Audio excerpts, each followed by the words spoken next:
श्रीराम समर्थ.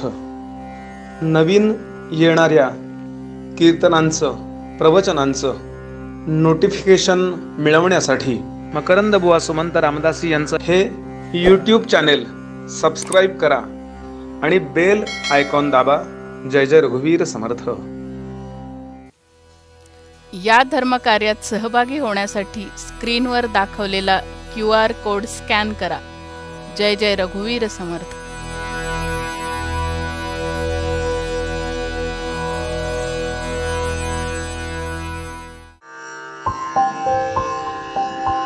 भारतीय संस्कृतीतील सर्वात श्रेष्ठ असा दागिना म्हणजे सन्नीती. या नीतीचं मार्गदर्शन करणारा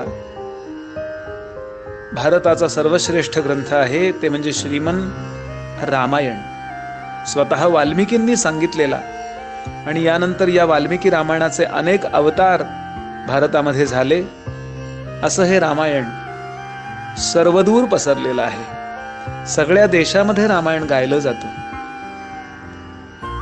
रामांनी जीवनामध्ये 68 आदर्श आणि 28 मर्यादा वागून पालन करून दाखवल्या.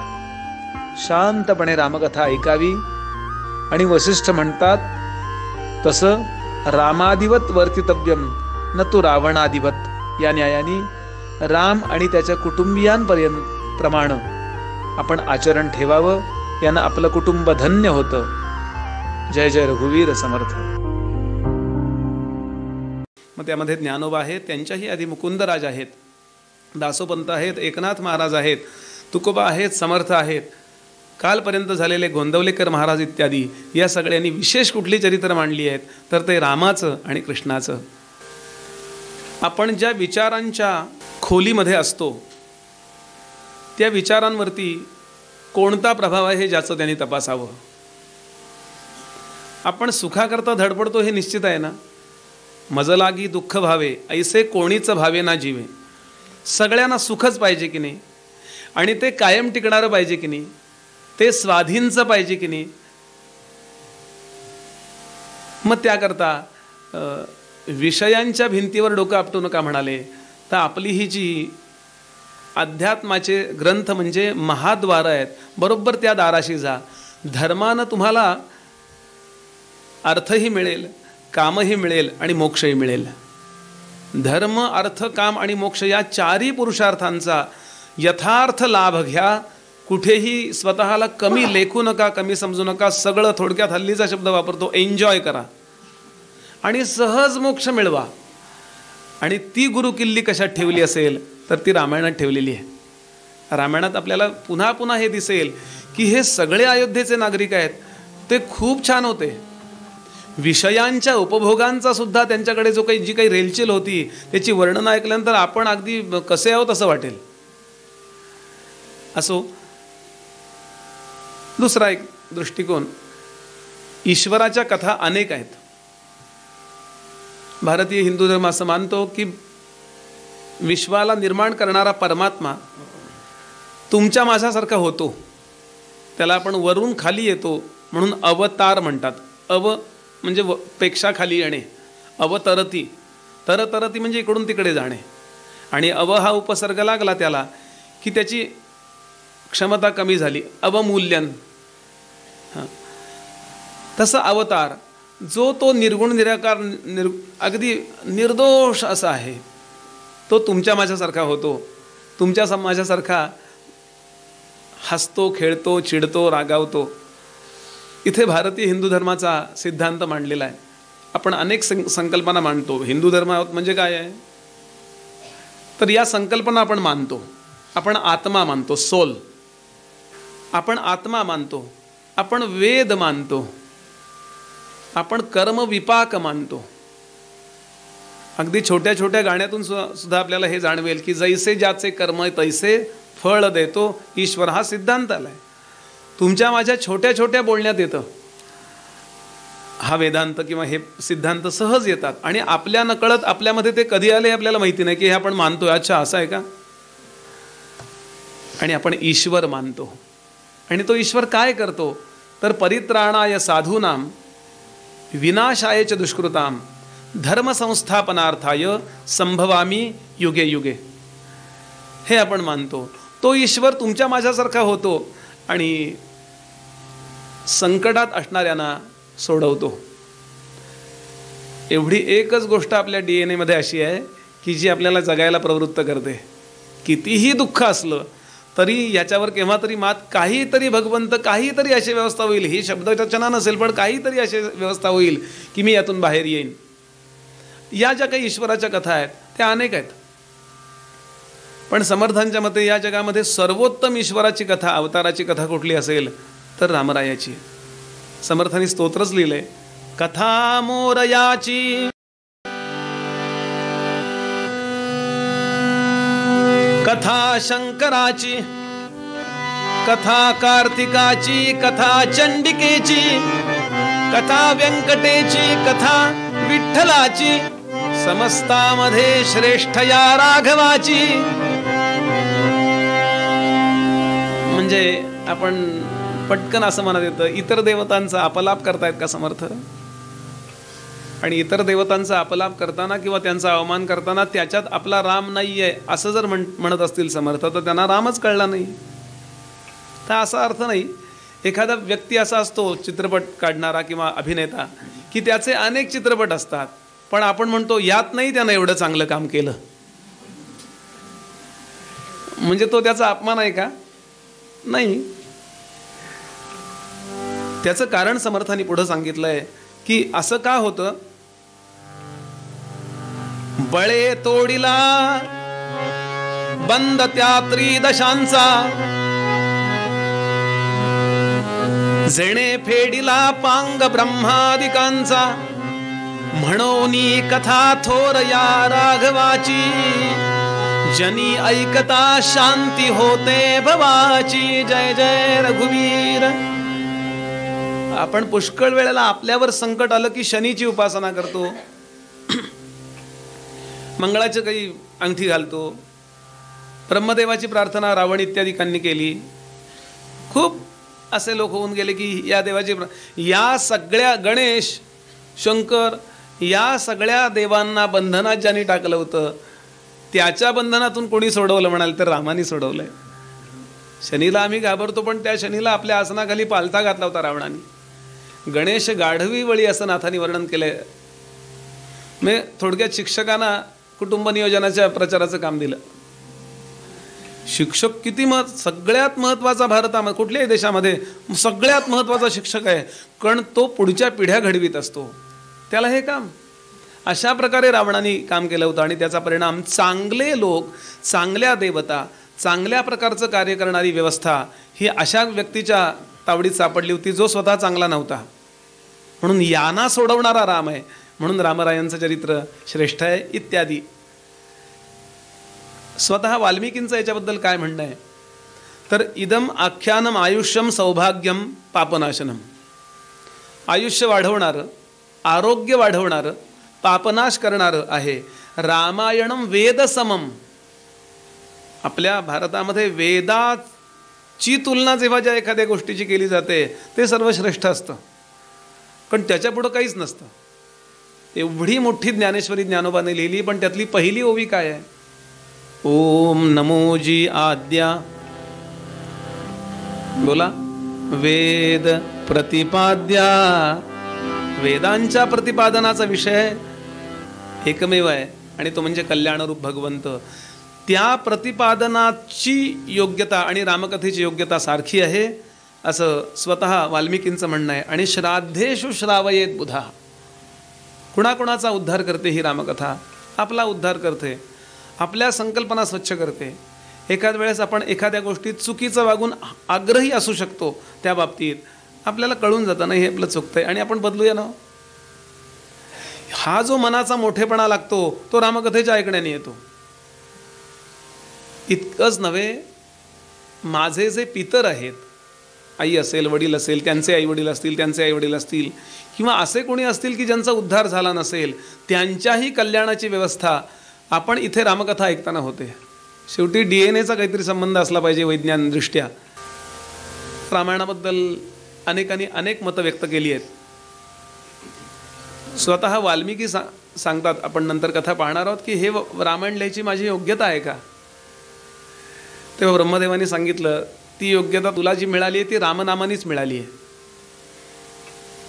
म्हणून तुला हे करावं लागेल, रामकथा निर्माण करावी लागेल. वेदव्यासाने अध्यात्म रामायण लिहिताना सांगितलंय की रामायणाची कथा इतकी श्रेष्ठ आहे की त्याच्याकरता बोलायला वाणी उच्चारणं वा लेखणी ठेवणं याच्याकरता रामाचीच कृपा लागते. पुढं जाऊया जरा, श्रवणाला आणि आयोजनालाही लागते, कारण राम हे नामच तोंडात याला अवघड जातं. ही कथा आपण पुढे पाहू. नाही तर सहजी हे नाही वाटत करावंसं. एंटरटेनमेंट करता खूप लोक तयार असतात. माझ्या गुरुजींनी शब्द वापरला मनोरंजन आणि मनोमंथन. हे आपण रंजनाला खूप महत्त्व देतो, तेवढं मंथनाला देत नाही. अर्थात तसं करावं असं वाटायला पूर्वपुण्यच लागतं, त्याशिवाय कथा आयोजित होत नाही, सांगितली जात नाही, असं वेदव्यास सांगतात. कवी कोण कोण आहे तो, अशी भोजराजाच्याकडे चर्चा सुरू झाली. आपल्याकडे गायक इतके आहेत असं आपण करतो ना, तसं पहिला कालिदास नावाचा कवी आहे आणि दुसरं कुणाचं नाव घेणार, कालिदासांसारखं कोणीच नाही आहे, म्हणून दुसऱ्या बोटाचं नाव म्हणले अनामिका ठेवलं. अनामिका सार्थवती बभूव असं कालिदासांबद्दल म्हणतात. म्हणजे स्वतः जगदंबा सरस्वती एकदा प्रकट झाली, कालिदासांच्या चरित्रात कथा आहे. आणि त्यांच्या दरबारामध्ये अनेक कवी होते. त्यामध्ये एक दंडी, आत्ता मी ज्याचं नाव घेतलं, तो कवी होता, फार महान होता. तर सगळ्या कवींनी प्रश्न विचारला, माते सगळ्यात एक नंबरचा कवी, एक क्रमांक अगदी एकचा कवी कोण आहे या जगामध्ये? तर ते म्हणले कबीर दंडीही, कबीर दंडीही, कबीर दंडीही न संशय. हा ह्या जगामध्ये सर्वोत्तम कवी सध्याच्या काळात दंडी नावाचा कवी आहे. फार छान, दंडीची काव्य खूप छान आहे.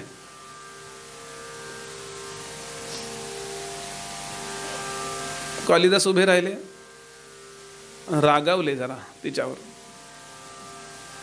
मी कोण आहे म्हणले, प्रेत आहे का?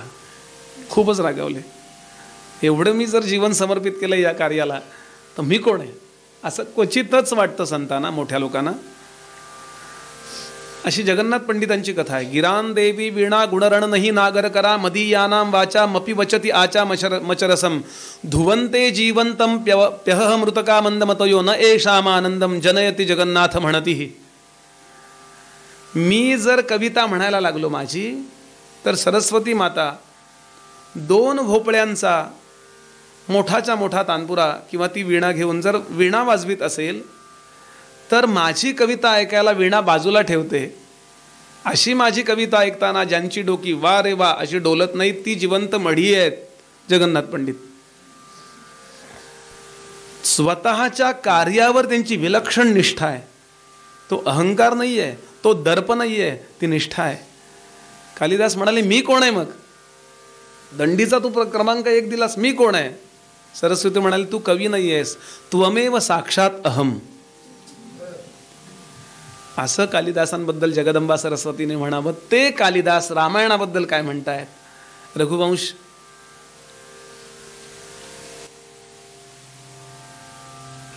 माझी बुद्धिरूपी फुटकी नौका घेऊन मी रामायण रूपी अमृताचा सागर पार करायला निघालोय.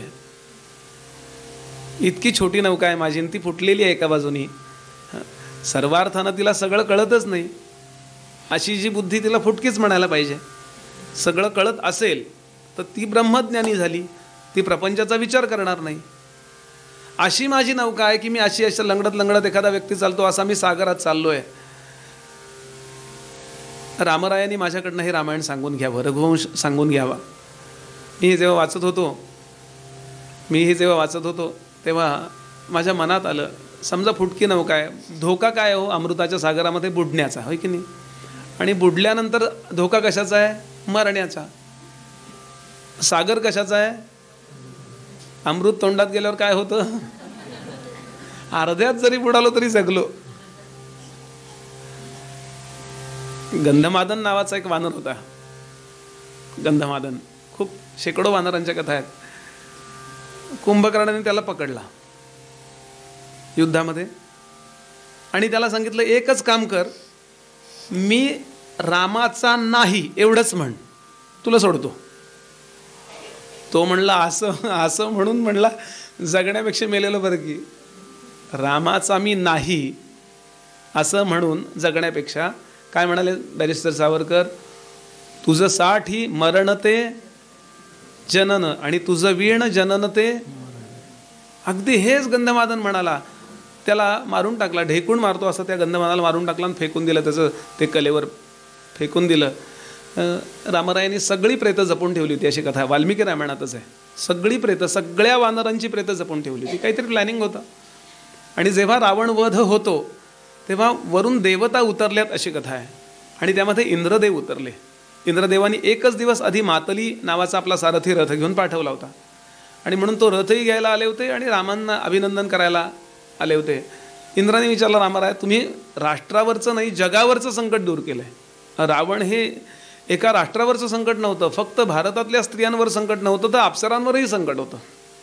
खूप मोठं संकट होतं. तेव्हा तुम्ही खूप मोठं काम केलं, काय पाहिजे बोला, मी अत्यंत प्रसन्न आहे. पहिल्यांदा नाहीच म्हणाले. फारच आग्रह जेव्हा झाला तेव्हा वाल्मिकी असं सांगतात, रामरायांनी सांगितलं, इंद्रदेवा आम्ही असं ऐकलं आहे की स्वर्गामध्ये अमृत असतं, स्वर्गामध्ये अमृत असतं, ते अमृत तुम्ही आणा आणि मी माझ्या सगळ्या सैनिकांची प्रेतं जपून ठेवली त्यांच्यावर शिंपडा. कारण मी घरी गेल्यानंतर माझ्या आईला जसा आनंद होणार आहे तसाच आनंद सगळ्या आयांना व्हावा जे या कार्यात आले, अशी माझी इच्छा आहे. आणि गंधमादन इत्यादी सगळे वानर उठवले गेले.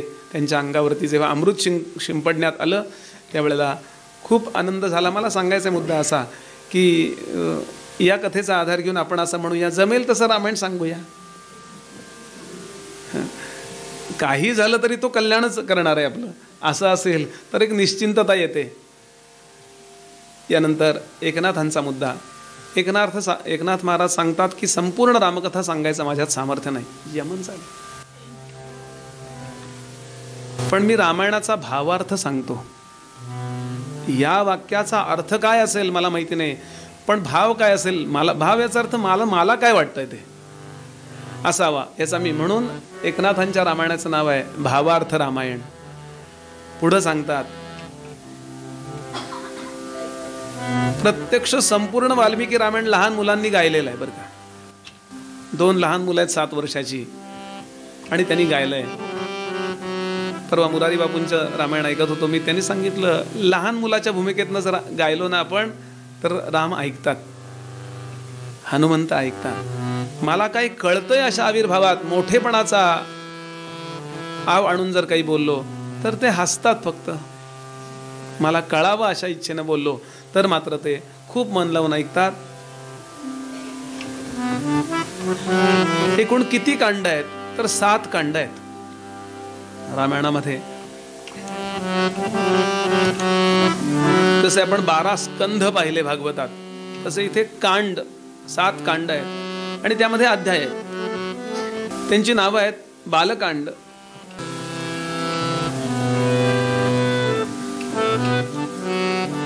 बालकांड. तुलसीदासाने असं म्हटलंय की रामायण सुर तरुकी छाया. हे वाल्मिकी रामायण म्हणजे प्रत्यक्षामध्ये कल्पवृक्ष आहे. आता वृक्ष म्हणलं की त्याला काही मुळे असतात, खोड असतं, फांद्या असतात, फळं असतात, पानं असतात, फुलं असतात. मग या रामायण रूपी कल्पवृक्षाची पानं फुलं कुठली आहे तर म्हणाले बालकांड जे आहे ना हे मूळ आहे. किंबहुना तुमचं माझं जीवन चांगलं व्हावं याकरता लहानपणी जे आपण घडलो ना ते आपल्या जीवनाचं मूळ असतं. म्हणून तेव्हा चांगलं खत, चांगलं पाणी म्हणजे चांगले संस्कार. पुढं जे अयोध्याकांड दुसरं आहे ते खोड आहे. मुळ्या इकडे वाढत असतात, पानं फांद्यावरती वाढत असतात, पण खोड एकदम स्थिर असतं. आपल्याला अयोध्याकांडात असं दिलं, सगळेच आपल्या निर्णयावर पक्के आहेत, काही कोणाचं ऐकायला तयार नाहीये. दशरथही काय पीळ आहे दशरथांचा, ते सरळ म्हणू शकत नाहीत, काही मी तुला हे देऊ शकत नाही, ते विनंती करतात. एखादा असं जमणार नाही, चल असं म्हटलं असतं की नाही, राजा आहे मी, तुला ऐकलंच पाहिजे कंपल्सरी, काही इलाज नाही, नोटाबंदी मागं घेणार नाही, काय तुम्हाला करत ते करा. पण काय पीळ आहे त्यांचा की हो मी बोललोय त्यावेळेला 2 वर 3. काही आपल्या मतावर स्थिर आहे, दशरथ आपल्या मतावर स्थिर, रामराय आपल्या मतावर स्थिर आहेत, भरत आपल्या मतावर स्थिर आहेत. पक्केपणा जो आहे खोडामध्ये, आणि नाही का सुटत नाही ना तिलाच खोड म्हणतो की नाही. व्याकरणाचा सुद्धा विचार केला तरी तोच शब्द चालतोय. हे अयोध्याकांड आहे. याच्या पुढचं अरण्यकांड आहेत. रामराय कुठे कुठे फिरले या शाखा आहेत. अनेक ठिकाणी रामराय आपल्या महाराष्ट्रात जास्तीत जास्त राहिलेत बरं का. आपल्याला रामकृष्ण या 2 अवतारांबद्दल महाराष्ट्रीयन लोकांना फार अभिमान पाहिजे. कृष्ण परिपूर्ण झाला ना तो विदर्भात आल्यानंतर, आणि तुमच्या अमरावतीलाच बरं का.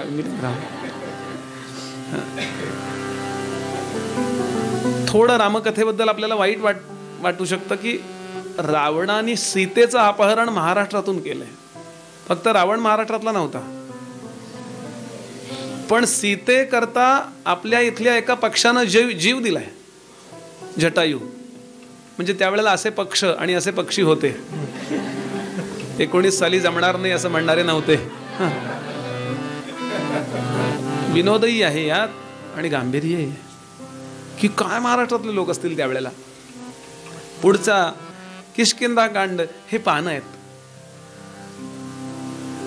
पुढचा सुंदर कांड ही फुलं आहेत. संपूर्ण रामायणात राम एकदम धीर गंभीर आहेत. ते हसलेत फक्त सुंदर कांडात. हसवलंय हनुमंतानी. एकदा तो आला, हनुमंत आला रे आला. जसं कृष्ण चरित्र आहे ना तसं हनुमंतांचं चरित्र आहे. त्यांच्या एंट्री नंतर रामायणाचा सूरच बदलतो. एकदम नूर पालटून जातो. कायम यश अपयश वगैरे काही माहिती नाही त्यांना. काय असं बरं ठीक आहे.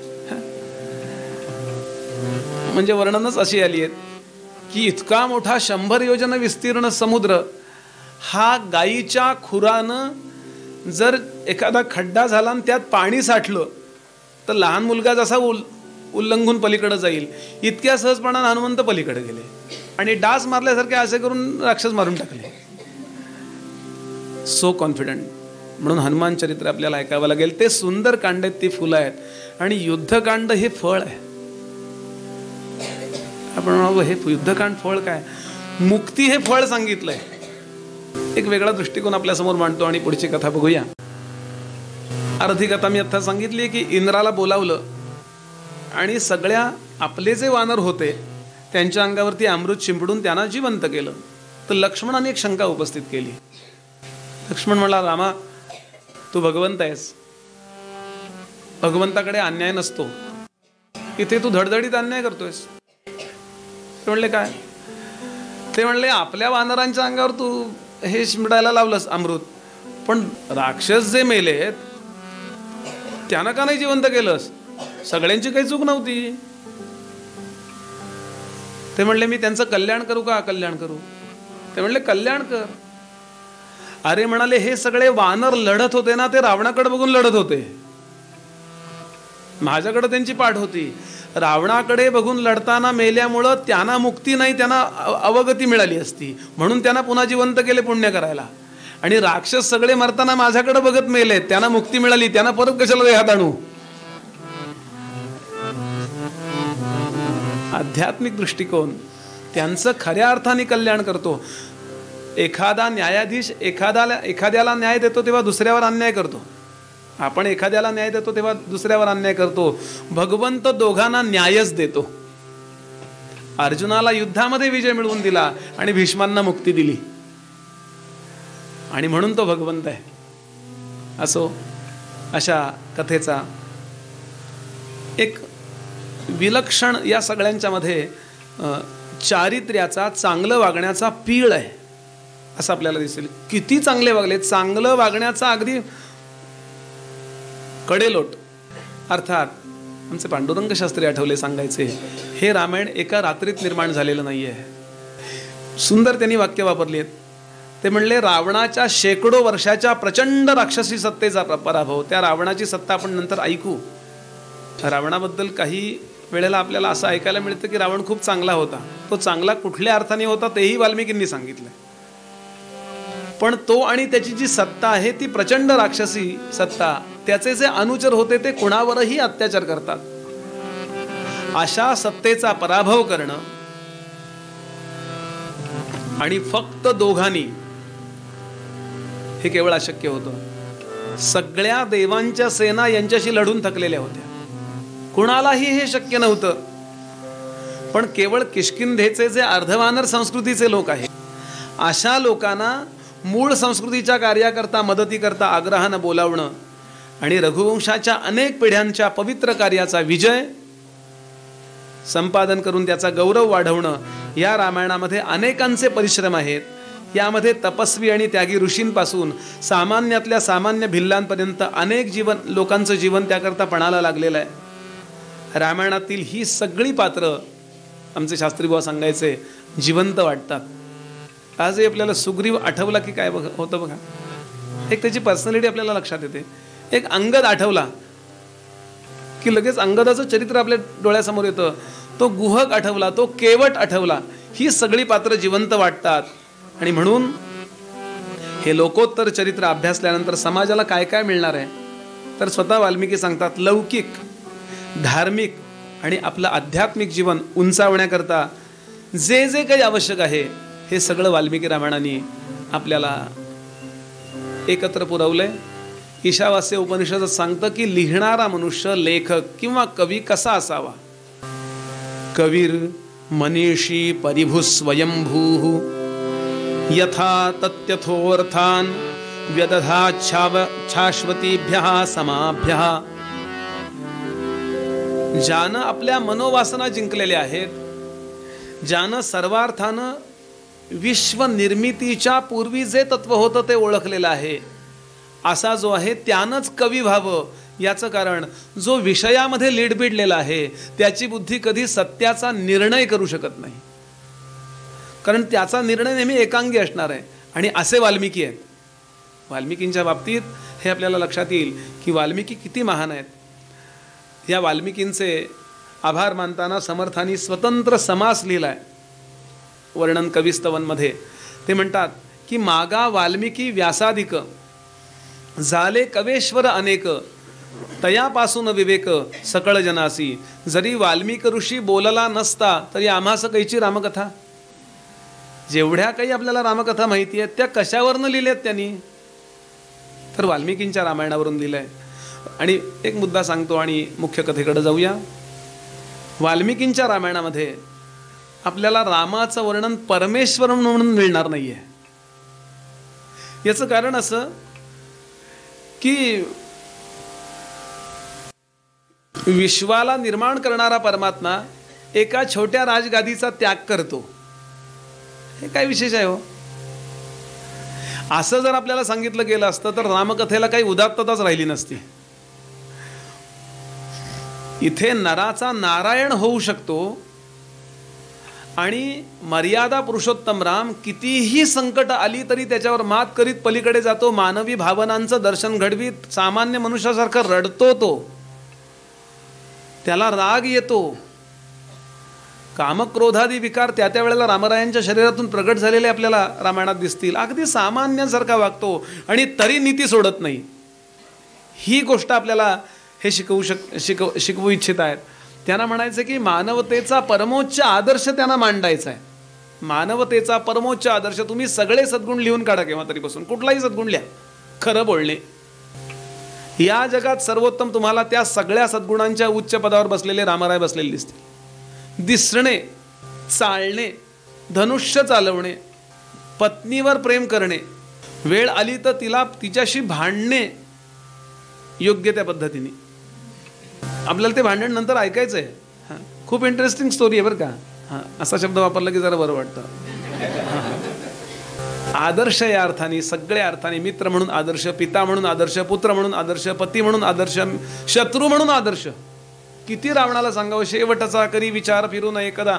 म्हणजे पूल बांधून गेल्यानंतर म्हणालेत, आधी नाही. पूल बांधलाय, आता आम्ही सोडणार आहोत, बघ विचार कर, आम्ही काय तुझी बाबळ बुडवली आहे का, काय तुझं घोडं मारलंय का, देऊन टाक आमची बायको परत. अंगदाला पाठवलाय पुन्हा एकदा. आणि तो अंगद ज्याच्या वडिलांना रामाने मारले, काय कॉन्फिडन्स असेल का अंगदावर. सगळ्या अर्थाने राजकारण सुद्धा कसं करावं आपल्याला राम सगळ्यात उंच दिसतील. फक्त गैरसमजाचे सगळ्याचा सगळा काळोख बाजूला टाका. आपली मतं कोणाचं तरी ऐकून जर काही बनवली असतील तर ती दूर ठेवून टाका. नाहीतर साक्षात्कारी महापुरुष समर्थ रामदासांना ते पूजनीय वाटले नसते. ज्ञानोबांना रामाचं उदाहरण द्यावंसं वाटलं नसतं, तैसा हृदया माझी मी रामू, असता सर्व सुखाचा आरामू, का भ्रांतासी पडे कामू विषयावरी, असं ज्ञानोबा म्हणाले नसते. सगळ्या अर्थाने सगळ्या सत्पुरुषांनी रामरायांना आदर्श धरले. मला जर एखादी गोष्ट नीट कळत नसेल तर असा विचार करावा, मला पटत नाही असं कधी म्हणू नये, मला कळत नाही असं म्हणावं. पटत नाही याचा अर्थ मला कळत नाहीये, आणि मला कळत नाही हे कळत नाहीये, आणि मला कळत नाही हे याचा सरळ अर्थ मला कळत नाहीये पण कळत नाही हे कळतंय. अज्ञानाचं ज्ञान झालं की मनुष्य ज्ञानाचा आरंभ करतो. या न्यायाने अतिशय सुंदर ही रामकथा नुसती आम्हाला ऐकायची नाही. समर्थांची एक ओवी, ऐसा पुरुष धारणेचा तोची आधार बहुतांचा, दास म्हणे रघुनाथाचा गुण घ्यावा तो गुण घ्यावा. भगवान गोपाल कृष्णांचं चरित्र फारच गोड आहे, फारच मधुर आहे. पण मला असा एक संत सांगा की ज्या संतानं कृष्णाप्रमाणे वागावं असं सांगितलंय. वल्लभाचार्यांचं तर म्हणणं आहे की कृष्णाच्या कुठल्या कथा कुणी ऐकाव्या याच्यावर सेन्सॉर बसवलं पाहिजे. ज्याला जे कळत नाही तो ते ऐकतो ना आपल्या मताने ठरवतो. ते गरबा खेळतात ना हल्ली, तसं काहीतरी असेल. नाही, म्हणून रामचरित्र कुणीही ऐकावं, कधीही ऐकावं, कुणीही सांगावं असं रामचरित्र आहे. आरंभ करूया. थोडंसं परत नाम घ्यायचं आणि या धर्मकार्यात सहभागी होण्यासाठी स्क्रीनवर दाखवलेला QR कोड स्कॅन करा. जय जय रघुवीर समर्थ.